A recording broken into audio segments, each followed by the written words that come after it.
Hello friends and welcome to the Exams Made Simple, and we are back again with the Hindu complete newspaper analysis for 8th of July 2022। 8 जुलाई 2022 का the Hindu newspaper analysis देखेंगे। शुरू करने से पहले आपसे request इतनी रहेगी कि अगर आपको कंटेंट पसंद आता है, अगर आपको वीडियोस अच्छे लगते हैं तो प्लीज़ डू लाइक इट। उसमें आपको हिचकिचाने की ज़रूरत नहीं है। अगर आप लाइक करेंगे तो हमें ज़्यादा खुशी मिलेगी, तो please do that from your and. साथ ही यूपीएससी की जो 2023 के लिए सीरीज़ हमने स्टार्ट की है, उसकी 2 क्लासेस अभी तक हो चुकी हैं। पॉलिटी की दोनों क्लासेस थी। आज जो लाइव क्लास रहेगी वो एंशिएंट इंडिया की रहेगी। अगर आप में से कुछ लोग इंटरेस्टेड हैं ज्वाइन करने में तो यू कैन ज्वाइन, लिंक नीचे डिस्क्रिप्शन कमेंट में है। पूरा कंटेंट आपको जो भी है कराया जाएगा, है ना, लाइव क्लासेस के माध्यम से रिकॉर्डिंग्स अवेलेबल रहेंगी। तो जो लोग ज्वाइन करना चाहते हैं नीचे डिस्क्रिप्शन कमेंट से जुड़ सकते हैं। स्टार्ट करते हैं सबसे पहले प्रीलिम्स के लिए क्वेश्चंस के साथ, है ना, जिनके जवाब आपको देने हैं। ठीक है ना, आंसर्स आप लोग दीजिएगा, जरूर अटेम्प्ट करिएगा। पहला सवाल है, who started the newspaper Al Hilal. Al Hilal newspaper किसने स्टार्ट किया था? ऑप्शंस आर मौलाना आज़ाद, मोहम्मद अली, हसरत मोहानी या मोहम्मद अली जिन्ना।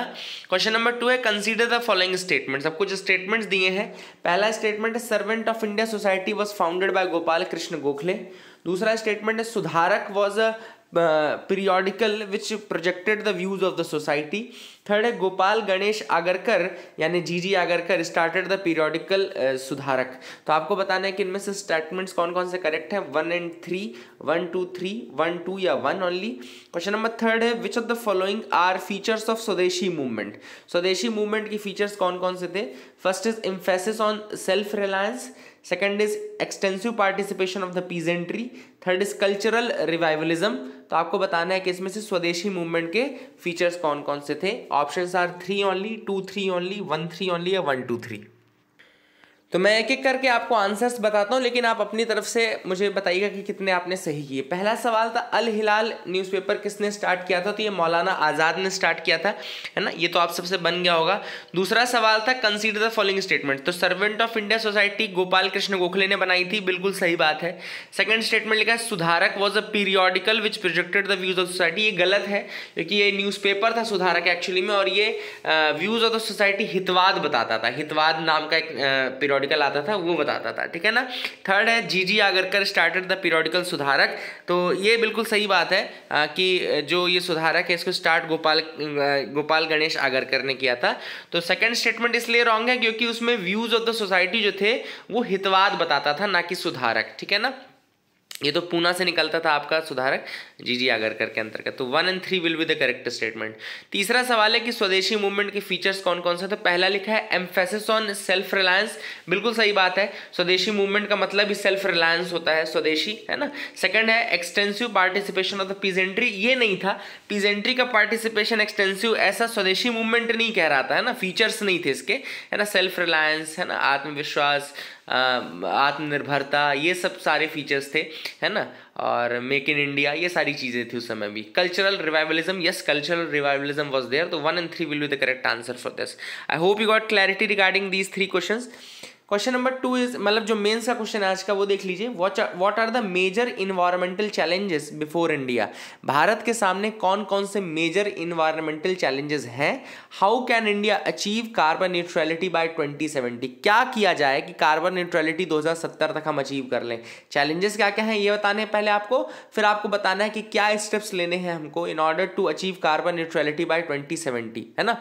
तो बहुत लोग जो आंसर लिख रहे हैं आजकल, मतलब मैं देख रहा हूँ कि आप दिन प्रतिदिन इंप्रूव हो रहे हैं, you are improving day by day, है ना। जैसे निशिमा गुप्ता का कल मैंने आंसर पढ़ा, Nishima, I think I read the answer, that was a very very good answer, very brilliant answer, है ना।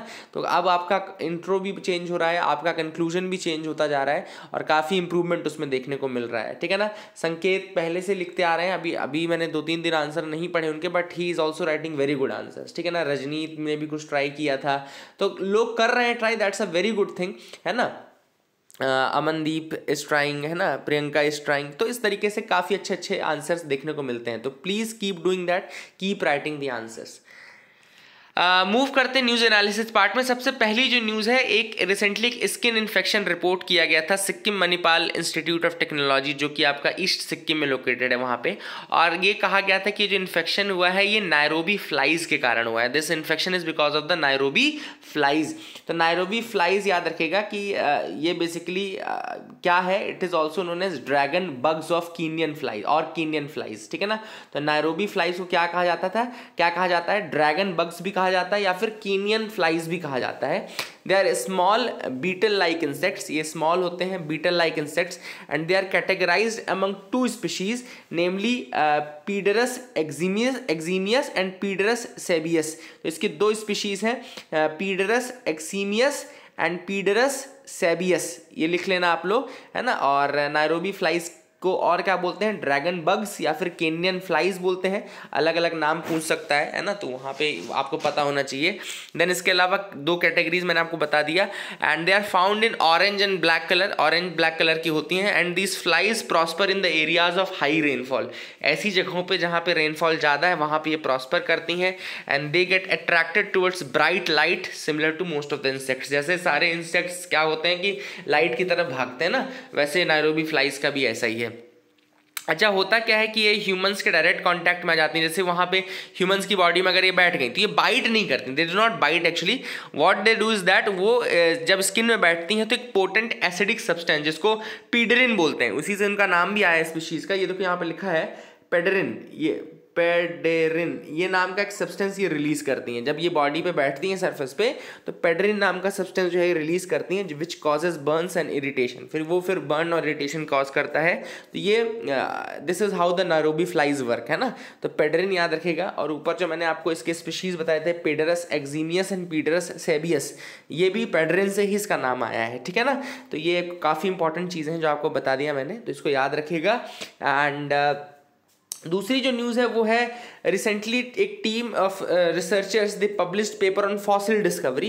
तो उसमें एक फॉसिल मिला है जो कि काफ़ी इंपॉर्टेंट है, ईओ स्कैंसर, याद रखेगा, ईओ स्कैंसर कॉबरेंसिस, याद रखिएगा, एक रेप्टाइल का है, ईओ स्कैंसर कॉबरेंसिस। यहाँ पे मैं आपको दिखा देता हूँ फिर से क्या कहाँ पे लिखा हुआ है, तो ये आप देख सकते हैं, this is written here, Eoscansor, EO स्कैंसर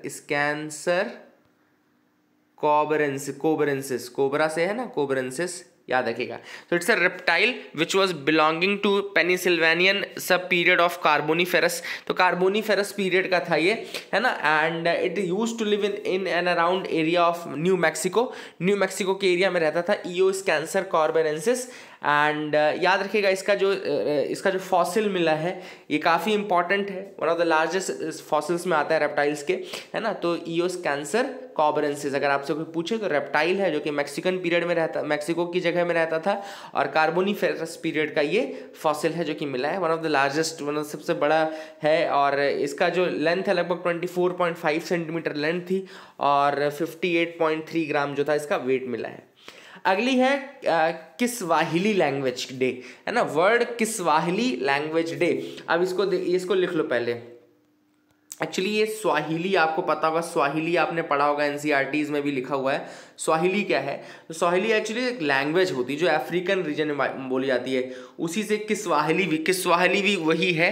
तो किस्वाहिली लैंग्वेज डे जो है ये यूनेस्को ने इसको बनवाया था, एक डिक्लेरेशन किया था यूनेस्को ने, उसके थ्रू ये रेजोल्यूशन पास हुआ था, है ना, वर्ल्ड किस्वाहिली लैंग्वेज डे जो है। और इस बार जो है ये पहली बार मार्क किया गया है, वर्ल्ड किस्वाहिली लैंग्वेज डे 7 जुलाई को, ठीक है ना। तो वर्ल्ड किस्वाहिली लैंग्वेज डे 7 जुलाई को पहली बार सेलिब्रेट किया गया है। अगर आपसे कोई पूछे कि स्वाहिली क्या होता है या किस्वाहिली क्या होता है, तो इट्स अ लैंग्वेज जो कि अफ्रीकन रीजन्स में, यानी कि अफ्रीकन सब अफ्रीकन जो एरियाज हैं वहाँ पे बोला जाता है, ठीक है ना। And it is to become the it is the only African language to become the official language of African Union, है ना। तो it is the only African language जो कि अफ्रीकन यूनियन की भी ऑफिशियल लैंग्वेज है, तो काफ़ी इंपॉर्टेंट है। And it is also the first African language that United Nations has recognized, है ना। तो ये पहली अफ्रीकन लैंग्वेज है जिसको कि यूनाइटेड नेशंस ने रिकॉग्नाइज भी किया है, तो काफ़ी इंपॉर्टेंट है। किस्वाहिली या स्वाहिली दोनों ही मैं आपको बता रहा हूँ, क्योंकि एनसीईआरटी जब आप पढ़ेंगे तो वहाँ पे स्वाहिली लिखा रहता है, स्वाहिली लैंग्वेज, है ना। वहीं से इसमें की और जोड़ दो तो ये भी लैंग्वेज ही रहेगा, है ना। तो यूपीएससी देगा तो कंफ्यूज नहीं होने का। चौथा सवाल है ग्लोबल लिवेबिलिटी इंडेक्स 2022 का पब्लिश किया गया है। सबसे पहला सवाल तो ये आ सकता है कि ग्लोबल लिवेबिलिटी इंडेक्स निकालता कौन है, तो ग्लोबल लिवेबिलिटी इंडेक्स निकालता है इकोनॉमिस्ट इंटेलिजेंस यूनिट। याद रखिए कौन निकालता है, इकोनॉमिस्ट इंटेलिजेंस यूनिट निकालता है। और की फैक्ट्स अगर मैं बताऊं तो ग्लोबल लिवेबिलिटी इंडेक्स में जो सिटीज़ हैं उनको लिवेबिलिटी कोशेंट के बेसिस में उनका लिवेबिलिटी कोशेंट निकाला जाता है अलग अलग क्राइटेरियाज में, और उसके बेसिस पे रैंकिंग दी जाती है। सबसे जो टॉप रही इस बार की इस बार जो सिटी थी वो वियना थी।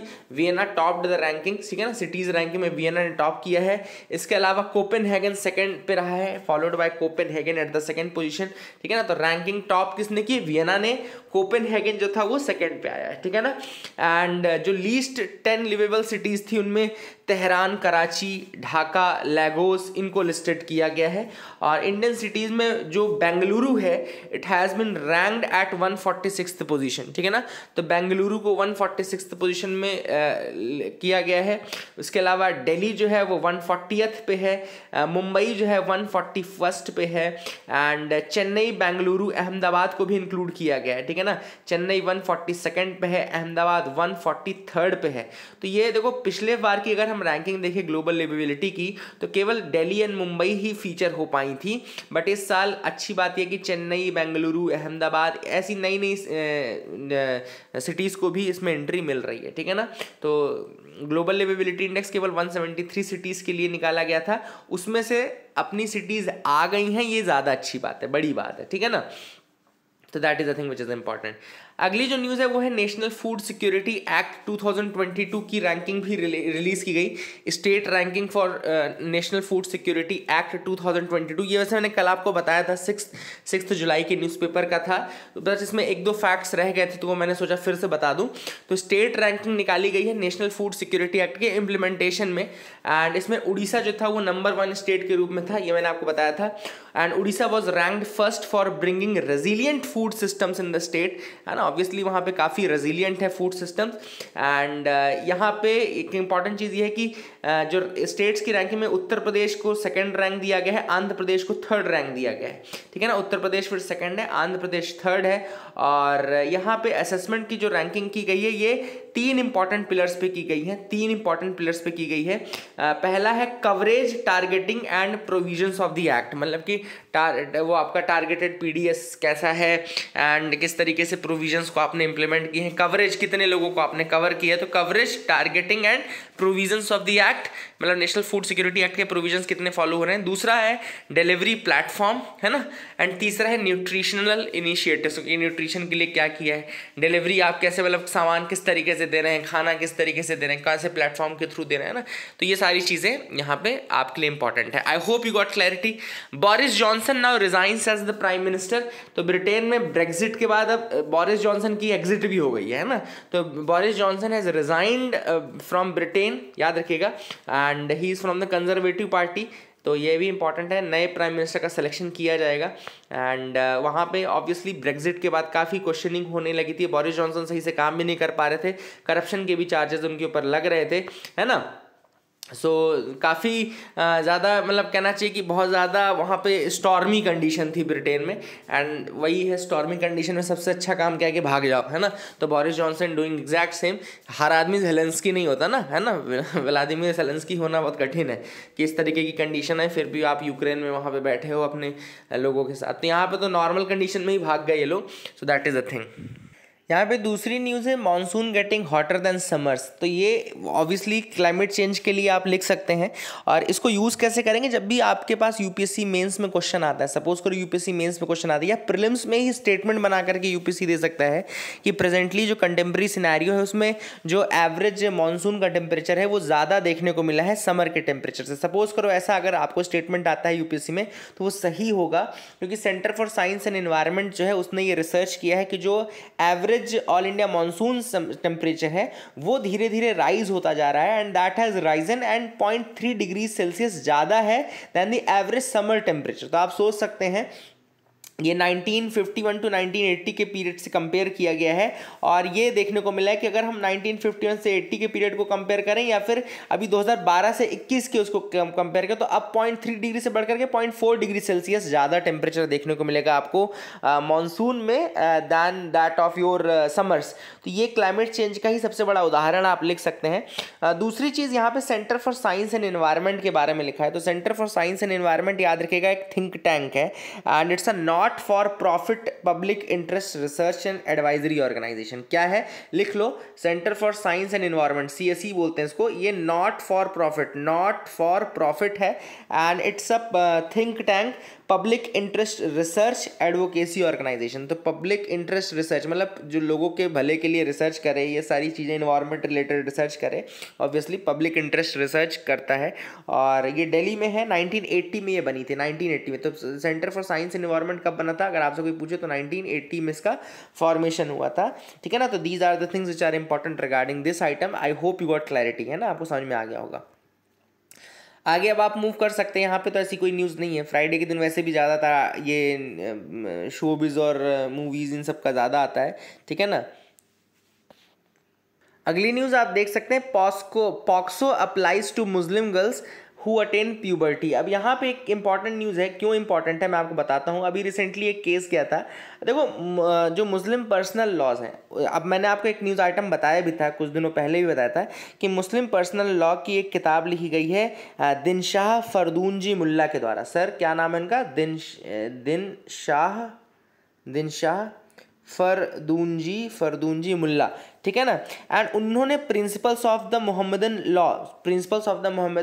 लॉ उन्होंने किताब लिखी है, जिसमें उन्होंने दिनशाह फरदूनजी मुल्ला ने कहा है कि कोई भी मोहम्मदन जो गर्ल है ऑफ साउंड माइंड, याद रखिएगा, कोई भी Muslim girl of sound mind, याद रखिएगा, ऑफ साउंड माइंड, जो कि प्यूबर्टी अटेन कर ले, ये जो मैं चीज़ बता रहा हूँ काफ़ी इंपॉर्टेंट है, इसको लिख लेना, जो कि प्यूबर्टी अटेन कर ले, can enter into a contract of marriage. अब अभी ये चीज़ रिसेंटली सुप्रीम कोर्ट ने भी बोली थी, आप सबको याद होगा, है ना। ये सुप्रीम कोर्ट ने भी ये चीज़ अभी बोली थी, हाई कोर्ट ने, sorry, Punjab and Haryana high court ने कही थी, ये Punjab and Haryana high court ने, कि मुस्लिम गर्ल्स जो 15 साल से ज़्यादा की हैं एज, 15 साल से ज़्यादा मतलब कि जो प्यूबर्टी की एज अगर उसको क्रॉस कर लेती हैं, तो कोई भी, ये मुस्लिम पर्सनल लॉ यही कहता है कि कोई भी मोहम्मदन गर्ल है अगर 15 साल से ज़्यादा या प्यूबर्टी से ज़्यादा की एज की और साउंड माइंड की है, तो वो मैरिज के कॉन्ट्रैक्ट में एंटर कर सकती है। इसीलिए क्या हुआ कि अभी फिर एक केस गया जिसमें कि एक 16 ईयर की मुस्लिम गर्ल थी जो कि विक्टिम थी ऑफ अ रेप, एंड यहाँ पे जो एक्यूज था, उसने, उसकी तरफ से जो लॉयर था, उसने पिटीशन ये लगाया था कि चूंकि मोहम्मदन लॉ या फिर जो शरीयत जो भी इनका मुस्लिम पर्सनल लॉ है उसके अकॉर्डिंग, चूंकि वो जो गर्ल है that she is eligible to get married, इसीलिए यहाँ पे पॉक्सो नहीं लगना चाहिए। बट ये चीज़ यहाँ पे खारिज कर दी है दिल्ली हाई कोर्ट ने। उसने कहा कि नहीं, पॉक्सो का जो एक्ट है वो पर्सनल लॉ से बेस्ड नहीं है, वो बेस्ड है कि किसी भी की भी एज अगर 18 से कम है, 18 से कम की एज की जो भी चाइल्ड है उनके लिए लगता है। तो चूंकि ये भी 18 से कम की एज है, तो एज स्पेसिफिक है ये, इसलिए यहाँ पे पॉक्सो लगेगा। तो ये प्यूबर्टी अटेन कर लेना कोई मेजर नहीं है। हाँ, मैरिज के लिए चलो हरियाणा और पंजाब की हाई कोर्ट ने ज़रूर बोल दिया है कि चूंकि वहाँ पे उनका जो पर्सनल लॉ है वो प्यूबर्टी के लिए बोलता है, लेकिन यहाँ पे पॉक्सो लगेगा, ठीक है ना। तो ये काफ़ी इंपॉर्टेंट चीज़ थी। और जो मैंने आपको फरदूनजी मुल्ला के बारे में, उनकी किताब के बारे में, principles of the Mohammedan law बताया, तो वो सब याद रखना है ना। ये सब अगर आप लिखेंगे तो ज़्यादा आपको मतलब मार्क्स भी मिलने की संभावना है, ये आपको पता होने चाहिए इशूज़ एटलीस्ट, है ना। आगे के जो आर्टिकल्स है वो हम देख लेते हैं। पहली चीज़ है जस्ट फाइन। ये अब आर्टिकल जो लिखा गया है, अभी रिसेंटली मैंने आपको एक न्यूज़ बताई थी कि इन्वायरमेंटल जो लॉ है, इन्वायरमेंटल लॉज में अभी क्या किया है गवर्नमेंट ने। अभी तक आपको पता होगा कि इन्वायरमेंटल लॉज के जो वायलेशन, यानी कि सपोज इन्वायरमेंटल प्रोटेक्शन एक्ट है, इन्वायरमेंटल प्रोटेक्शन एक्ट है आपका, है ना, 1986 का। अब अगर कोई इसको वायलेट करता था तो अभी तक इसमें प्रोविजन था 5 साल तक की सज़ा का, 5 ईयर्स तक की सज़ा थी, और कुछ केसेस में 7 साल तक की सज़ा भी है ना, 7 साल तक की भी सज़ा है। तो अब क्या किया है, रिकमेंडेशन ये आया है इन्वायरमेंट मिनिस्ट्री से कि ये जो क्रिमिनल एस्पेक्ट है, मतलब कि जो ये सज़ा वाला एस्पेक्ट है, इसको हटा करके केवल फाइन कर दिया जाएगा। There will be only fine, है ना, जस्ट फाइन, इसीलिए आर्टिकल का नाम है, तो जस्ट फाइन कर दिया जाएगा। तो ऑथर ने सबसे पहले कहा कि देखो क्या होता है कि इंडिया में ऑलरेडी बहुत सारे वायलेशंस होते हैं, और इतने वायलेशंस होते हैं इन्वायरमेंटल के कि मतलब आप देख सकते हैं उसका नुकसान भी आपको देखने को मिल रहा है। चाहे उत्तराखंड हो, चाहे यहाँ पे आपने देखा है जितना वहाँ पे तबाही हुई है, that is all because of the violations of the environmental laws. अगर आप इन्वायरमेंटल लॉज को मानते, अगर आप वहाँ की टोपोग्राफी पे ध्यान देते, वहाँ पे किसी भी तरीके का अननेसेसरी कंस्ट्रक्शन करने से पहले अगर आप सोचते, तो शायद ये सारी चीज़ें नहीं होती है ना। तो ऑब्वियसली वो सारी चीज़ें हैं। तो ऐसे में यहाँ पे जो कहा गया है, ऑब्वियसली यहाँ पे ये कहा गया है कि केवल फाइन करना that is not the way, क्योंकि वो डेटरेंट का काम नहीं करती। सजा एक्चुअली में डेटरेंट का काम करती है। अगर आप देखें पनिशमेंट जो जेल टर्म है, वो सजा आपको डेटरेंट का काम करती है। लेकिन दिक्कत ये आ रही थी कि केसेस बहुत ज़्यादा पेंडिंग हो रहे थे। जब सजा आती है तो केसेस बहुत ज़्यादा पेंडिंग हो जाते हैं, मतलब 9 साल तक का एवरेज केस टाइम रहा है कई केसेस में, ठीक है ना। तो इसका एक ये भी है कि अगर देखो आपने क्या बोला, फाइन लगेगा। अब फाइन कोई 1 लाख रुपए के फाइन के लिए तो कुछ होगा नहीं। अब आपने लिमिट दी कि भाई करोड़ तक का फाइन लग सकता है। तो जब करोड़ तक का फाइन लगेगा तो वहां पे भी वो चीज़ अपील्स में जाएगी और सारी चीज़ें, वहां पे फिर से टाइम लगने लगेगा। तो हो सकता है कुछ केसेस में ये जल्दी केसेस का निपटारा ज़रूर हो जाए, तो फास्ट ट्रैक हो जाएगा केस प्रोसेस। लेकिन कई केसेस में अभी भी जो हाई पेनल्टी वाले केसेस रहेंगे उसमें आप देखिएगा ज़्यादा टाइम लगने वाला है। तो ऑब्वियसली यहाँ पे एक बैलेंस आपको बनाना चाहिए था। केवल फाइन से काम नहीं चलेगा। You should have a balance of fine as well as punishment. बहुत स्ट्रिंजेंट पनिशमेंट भले आप ना करें, 1 साल तक की सजा दें, 2 साल तक की सजा दें, लेकिन आप एटलीस्ट कुछ सजा का प्रावधान उसमें रखें। दूसरा जो आर्टिकल है वो लिखा है regarding the health issues of the LGBTQ community. अब यहाँ पे ऑथर ने कहा है कि क्यों भाई LGBTQ कम्युनिटी के लोग डिप्रेशन से या मेंटल हैरासमेंट से गो थ्रू करते हैं।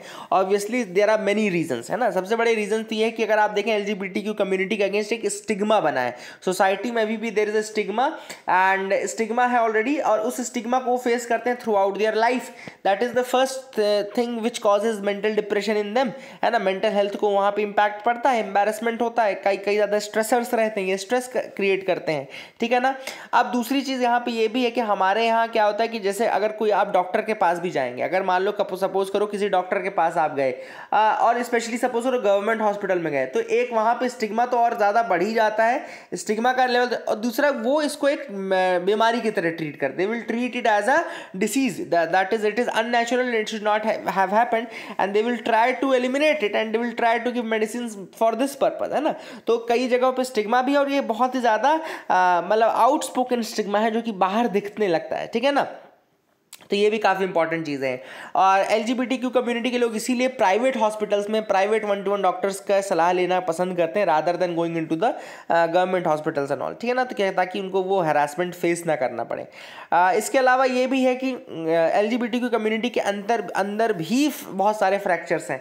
अगर आप देखें तो भैया देखो, चाहे कोई भी हो, लेकिन कास्ट वाला जो सिस्टम है ना, वो हर जगह लग रहा है, ठीक है ना। तो यहाँ पे जो LGBTQ कम्युनिटी है उसके अंतर्गत भी आपके कास्ट स्टैंडर्ड्स और कास्ट के जो ये इन्होंने फ्रैक्चर्स क्रिएट किए हुए हैं, है ना।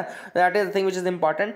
और इसके अलावा जो इंटरनलाइज्ड होमोफोबिया है, जो हमारे पूरी सोसाइटी का पार्ट बन चुका है होमोफोबिया, उस कारण से भी LGBTQ के प्रति जो हमारा रवैया है, जो हमारा बिहेवियर है, वो थोड़ा ऑस्ट्रासाइजिंग मतलब कि बहिष्कार टाइप का रहता है। और इसीलिए जो LGBTQ कम्युनिटी है उनका अगर आप जो स्ट्रेस लेवल है, एंजाइटी लेवल देखें तो नॉर्मल से 1.75 टाइम्स ज़्यादा रहता है, मतलब नॉर्मल से 1.75 टाइम्स ज़्यादा है।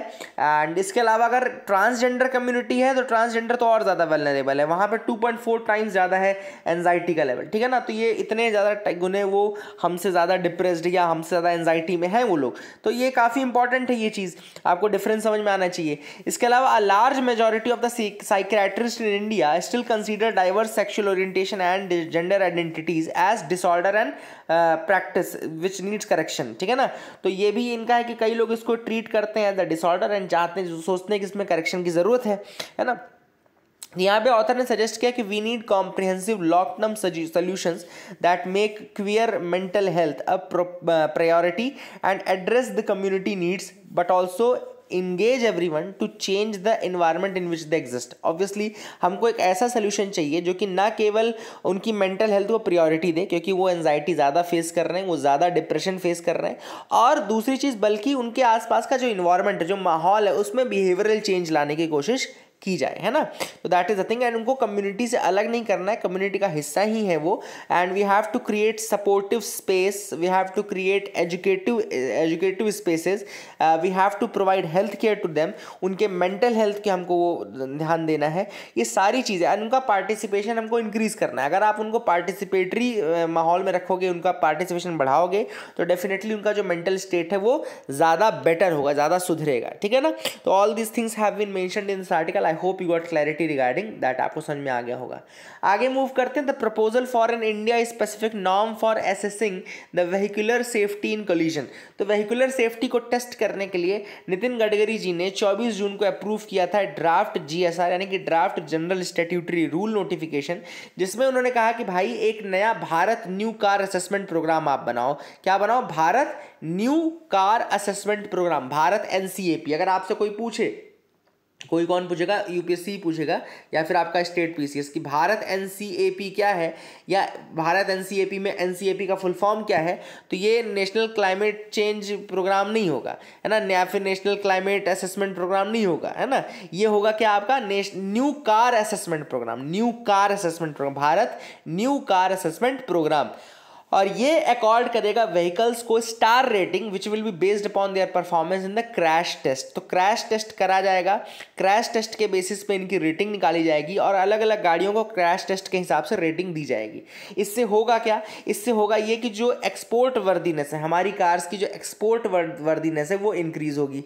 एक्सपोर्ट मार्केट में हमारी कार्स जाएंगी, भाई हमारी रेटिंग अच्छी रहेगी, क्रैश टेस्ट हमने किया हुआ है। अभी तक हमारे यहाँ गाड़ियों में देखो तो कुछ ही गाड़ियाँ हैं जो NCAP की रेटिंग में ठीक ठाक आती हैं, जैसे कि अगर आप टाटा की देखो तो नेक्सॉन ठीक आती है, फोर्ड की गाड़ियां देखो तो आप वो अच्छी आती है ना। तो इस तरीके से आप अगर देखो, लेकिन बहुत सारी गाड़ियां जिनकी NCAP रेटिंग 0 है या 1 है इंडिया में, तो है ना, तो दैट आल्सो हैपन्स। और ये काफ़ी क्रिटिकल है, ना केवल इससे एक्सपोर्ट हमारी कैपेबिलिटी बढ़ेगी, बल्कि हमारी जो ऑटोमोबाइल इंडस्ट्री है आत्मनिर्भर जिसको हम बनाना चाहते हैं, उसमें भी काफ़ी मदद मिलेगी। इसके अलावा ये भी होगा कि हमारी जो कार्स हैं वो इंडिया के लोग भी उस पर ज़्यादा ट्रस्ट कर पाएंगे, है ना। तो हो सकता है ऑटोमोबाइल का मार्केट जो है थोड़ा और ज़्यादा इम्प्रूव हो।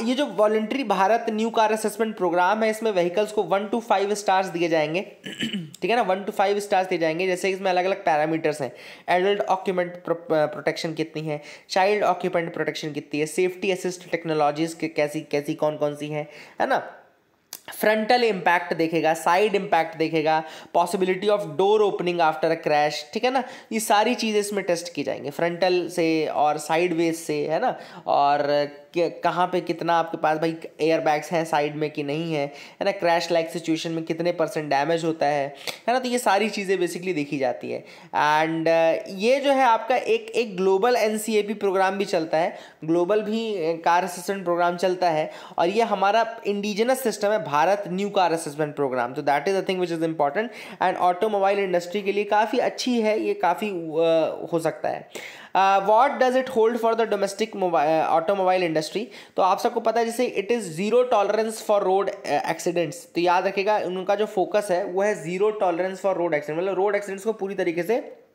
उसमें एटलीस्ट कैजुअलिटी तो रिड्यूस करनी है। तो एफर्ट्स हैं to reduce the road accidents by 50% by the year 2025। तो एफर्ट्स क्या बनाए जा रहे हैं? To reduce the road accidents by 50% by 2025। तो जो भारत NCAP है वो बेसिकली इसीलिए है ताकि हम अपने कार्स की कैपेबिलिटीज़ को इम्प्रूव कर सकें, है ना। लेकिन इससे इम्पैक्ट एक दूसरा ये पड़ेगा कि जब NCAP रेटिंग होगी, अब कार्स थोड़ा और ज़्यादा मजबूत बनाई जाएंगी, तो इससे प्राइजेस जो है थोड़ा इंक्रीज हो जाएंगे। जैसे अगर आप देखो इंडिया में तो टोयोटा की गाड़ियों की प्राइसेस ज़्यादा रहती हैं, फोर्ड की गाड़ियों की प्राइसेस ज़्यादा रहती हैं, मारुति की गाड़ी की प्राइस बहुत कम रहती है। मारुति की मतलब ऐसी, और होता भी है कि मारुति की गाड़ी अगर ऑटो से टकराती है ना तो मारुति पिचक जाती है ना, मारुति गाड़ी पिचक जाती है, उसकी साइज़ छोटी हो जाती है ना, 4 फलांग। तो ये वाली जो चीज़ है वो मारुति गाड़ी में देखने को मिलती है। तो उनकी क्या क्वालिटी कम कर देते हैं, इसलिए वो सस्ती गाड़ियाँ देते हैं मारुति, है ना। तो इसलिए आपको 2 लाख 3 लाख सस्ती गाड़ी मिल जाएगी, आपको हैचबैक मिल जाएगा 2 लाख में, 3 लाख में, आपको नॉर्मल सेडान मिल जाएगी 4-5 लाख में। तो इस तरीके से ये भी होता है, तो प्राइजेस जो है वो इंक्रीज़ हो जाएंगे। तो ये हो सकता है, दैट कैन हैपन। हाँ, इससे सेफ्टी सिक्योरिटी ज़रूर बढ़ेगी, लेकिन प्राइजेस जो है बढ़ सकती हैं। तो इसका नेगेटिव इम्पैक्ट भी पड़ सकता है कि जो खरीदने वाले हो ना खरीदें, है ना। तो ये सारी चीज़ें हैं, बट ऑब्वियसली हमको सेफ्टी सिक्योरिटी को ज़्यादा ध्यान देना चाहिए। That is the first thing. So I hope you got clarity regarding that, आपको समझ में आ गया होगा। आगे मूव करते हैं, देखते हैं और क्या इंपॉर्टेंट न्यूज आर्टिकल है। Vivo sent 50% of the sales proceeds to China. अब ईडी ने छापा मारा था अभी वीवो के ऑफिस में। तो वीवो वाले करते क्या थे, वीवो वाले पूरा पैसा रेमिटेंस के माध्यम से भेज देते थे अपनी कंट्री में और फिर बोलते थे कि हमारे यहाँ नुकसान हो गया, ठीक है ना। वीवो क्या करता था, मान लो वीवो को 100 रुपये मिले, ये ना, तो वीवो क्या करेगा, 60 रुपये दे देगा अपने यहाँ रेमिटेंस के रूप में, चाइना भिजवा देगा। बोलेगा यार हमको तो केवल 40 रुपये मिले, खर्चा हमने 60 रुपये किया है, तो हम नुकसान में हैं, इसलिए नुकसान में तो हम टैक्स नहीं भरेंगे। तो टैक्स चोरी करने के लिए उन्होंने क्या किया, बहुत सारा पैसा उन्होंने रेमिटेंस के माध्यम से भेज दिया अपनी कंट्री में और यहाँ पर दिखा दिया कि हमारे यहाँ सेल्स कम हुई है, हमारे पास जो नेट रेवेन्यू वो कम जनरेट हुआ है और इसलिए हम नहीं दे पाएंगे टैक्स आपको, ठीक है ना। अगली न्यूज़ है, centre to promote dragon fruit cultivation. Centre ने अब ड्रैगन फ्रूट के कल्टीवेशन को प्रमोशन देने का शुरू किया है और गुजरात हरियाणा गवर्नमेंट के बाद सेंटर ने डिसाइड किया कि ड्रैगन फ्रूट को, जिसको सुपर फ्रूट भी कहा जाता है, याद रखेगा ड्रैगन फ्रूट, इसको सुपर फ्रूट भी कहा जाता है, बहुत सारे हेल्थ बेनिफिट्स भी हैं इसके और इसको कॉस्ट इफेक्टिव बनाना है। अभी ये 400 रुपये किलो मिल रहा है, तो कोशिश गवर्नमेंट की है कि भाई इसको 100 रुपये 150 रुपये तक लाया जाए। सुपर फूड है काफ़ी ज़्यादा, इसके हेल्थ बेनिफिट्स हैं, न्यूट्रिशनल वैल्यूज की काफ़ी ज़्यादा है ना। लगभग अभी 3000 हेक्टेयर्स में ये ग्रो किया जाता है इंडिया में। प्लान है कि इसके कल्टीवेशन को 50,000 हेक्टेयर तक अगले 5 सालों में बढ़ाना है। तो नेक्स्ट 5 ईयर्स में इसका कल्टीवेशन 50,000 हेक्टेयर्स तक करना है। This is what the target is, ठीक है ना। तो टारगेट यही रखा गया है।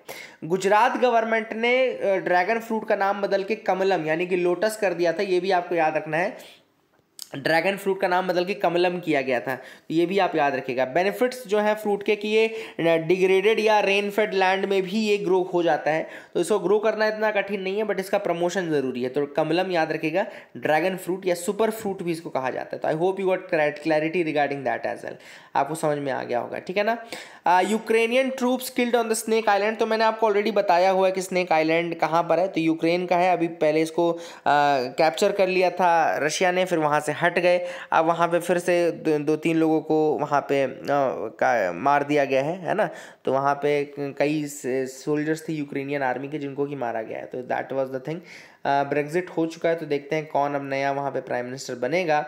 Employees perks are free from GST. तो यहाँ पे Central Board of Indirect Taxes and Customs ने क्लैरिफाई किया है कि जो पर्क्स प्रोवाइड होते हैं एम्प्लॉयर्स के द्वारा एम्प्लॉयज़ को, मतलब जो कंपनीज आपको पर्क्स प्रोवाइड करती है, अलग से कोई शेयर दे रही है, अलग से आपको कुछ बेनिफिट दे रही है या पैसे दे रही है सपोज करो, तो एम्प्लॉयर्स जो एम्प्लॉयज़ को पैसे देंगे they are not subject to GST, goods and services tax, उनमें जीएसटी नहीं लगेगा, ठीक है ना।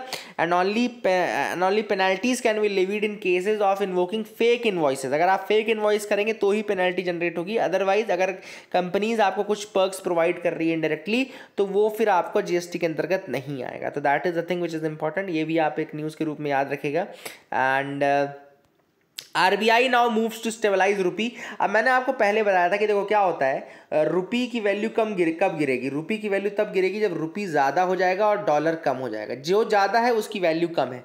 डॉलर की वैल्यू कब बढ़ेगी या घटेगी, जब डॉलर अगर मान लो डॉलर अगर कम हो जाए और रुपी ज़्यादा है, तो मतलब डॉलर की वैल्यू ज़्यादा है, क्योंकि जो कम है उसकी वैल्यू ज़्यादा है, ठीक है ना। जो कम है उसकी वैल्यू ज़्यादा है, जो ज़्यादा है उसकी वैल्यू कम है। तो इस कारण से हमारे रुपये की वैल्यू घटती जा रही थी। क्यों? क्योंकि रुपी बढ़ता जा रहा था और यहाँ से पैसा डॉलर लोग खींचते जा रहे थे, डॉलर घटता जा रहा था। तो अब आरबीआई ने कहा है कि भैया अब हम स्टेबलाइज करेंगे। स्टेबलाइज कैसे करेंगे? तो स्टेबलाइज नॉर्मली वैसे ही करेंगे ना कि डॉलर इंडिया में बढ़े। और डॉलर इंडिया में कैसे बढ़ेगा? जब हम बोलेंगे कि भैया इन्वेस्टर्स को बुलाएंगे, इन्वेस्टर्स को बोलेंगे कि आपको यहाँ पे डिस्काउंट दिया जाएगा, आपके लिए ये गवर्नमेंट सिक्योरिटी ओपन कर दी जाएगी। तो ये सारी चीज़ें कर रहा है अब आरबीआई भी in order to increase the dollar in India. Dollar बढ़ेगा तो रुपये की वैल्यू हमारे फिर बढ़ना शुरू हो जाएगी, क्योंकि डॉलर बढ़ेगा तो डॉलर की घटेगी वैल्यू और डॉलर की घटेगी तो ये रुपये की बढ़ेगी। तो I hope you got clarity regarding all this. I hope you got clarity regarding the newspaper analysis. That is it for the day. Keep loving us, keep sharing us. Thank you and have a nice day.